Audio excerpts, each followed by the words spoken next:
Paul Dirac fue un físico inglés nacido en Bristol, Inglaterra, en 1902. En 1933 recibió el Premio Nobel de Física junto con Erwin Schrödinger y falleció en 1984 a los 82 años en Estados Unidos. Él creía que si una ecuación tenía belleza matemática, esta constituía una firme evidencia de que debía tener utilidad en el mundo natural. Dentro de las aportaciones de Dirac destacan su famosa ecuación de Dirac.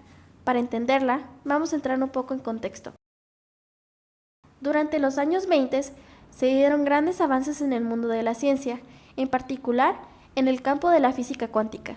A estas alturas, Einstein había ya propuesto su teoría de la relatividad, Bohr desarrolló un modelo para el átomo, Wolfgang Pauli presentó la idea del spin o el momento angular cuántico, se había confirmado la naturaleza dual de la materia y existían dos formas de abordar la mecánica cuántica. En 1925, el físico alemán Werner Heisenberg desarrolló la mecánica cuántica por matrices. Un año más tarde, Schrödinger publicó su bien conocida función de onda, dando origen a la mecánica ondulatoria. Heisenberg no aceptaba la mecánica ondulatoria de Schrödinger y viceversa. Dirac, en 1927, en su artículo Interpretación física de la dinámica cuántica, demostró que tanto lo que decía Heisenberg como lo que decía Schrödinger era lo mismo.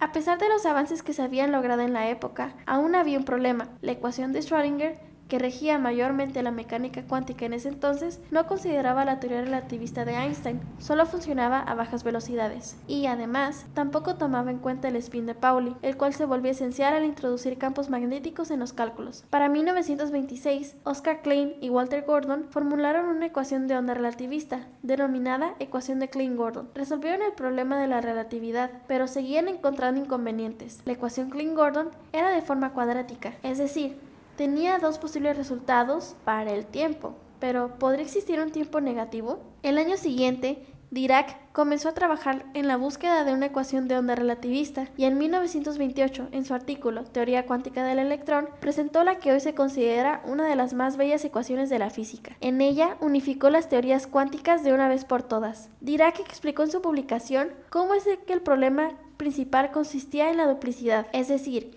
en que el número de estados observables para un electrón era el doble de los representados teóricamente. Para resolver esto y además incluir el spin y la teoría de la relatividad, agregó dos estados posibles más para el electrón. Esto resolvió el problema, pero también daba resultados extraños, pues según esta ecuación, los electrones serían capaces de existir en energía negativa. Esta particularidad llevó a muchas especulaciones, pues ¿cómo podría existir la materia con energía negativa? Una de las interpretaciones consiste en que un electrón con energía negativa sería un electrón que viaja hacia atrás en el tiempo. No obstante, la más aceptada fue la interpretación de la antimateria. La antimateria se proponía a manera de espejo, donde cada partícula tenía una contraparte, una antipartícula de carga contraria. Es decir, para un electrón, su antipartícula es el positrón, una partícula con misma masa, carga opuesta y diferentes números cuánticos. Es importante notar que un positrón no es igual a un protón. Las antipartículas pueden formar antimoléculas. La colisión entre una partícula y una antipartícula resulta en la aniquilación de ambas y la liberación de rayos gamma y neutrinos principalmente.